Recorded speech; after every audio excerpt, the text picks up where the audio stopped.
Let's draw. First step நம்ம வந்து circle போடணும். கரெக்டான லைன்ஸ்ல சர்க்கிள் பண்ணிட்டு சென்டர்ல ஹரிசாண்டல் லைன் வெர்டிகல் லைன்ஸ் போட்டுட்டு நெக்ஸ்ட் வந்து 1.5 இன்ச்ல வந்து ஒரு டாட் வச்சுக்கணும். மேலே கீழே டாட் வச்சுட்டு அதை ஜாயின் பண்ற மாதிரி ஒரு கர்வ்ஸ் வரையணும்.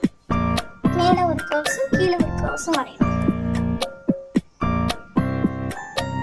நெக்ஸ்ட் வந்து நான் அந்த கர்வ்ஸ் வந்து கரெக்ஷன் பண்ணிக்கிறேன்.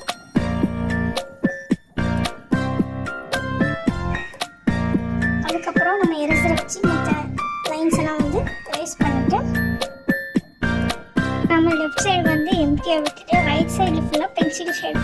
அதுக்கப்புறம் நம்ம லெஃப்ட் சைடில் உள்ள ஸ்மால் சர்க்கிளில் வந்து டார்க் ஷேட் பண்ணணும். ரைட் சைடில் உள்ளதை எம்டியாக விட்டுறணும். ஃபுல் ஷேடு கொடுத்த பிறகு நம்மளோட ட்ராயிங் கம்ப்ளீட் ஆகிடுச்சு.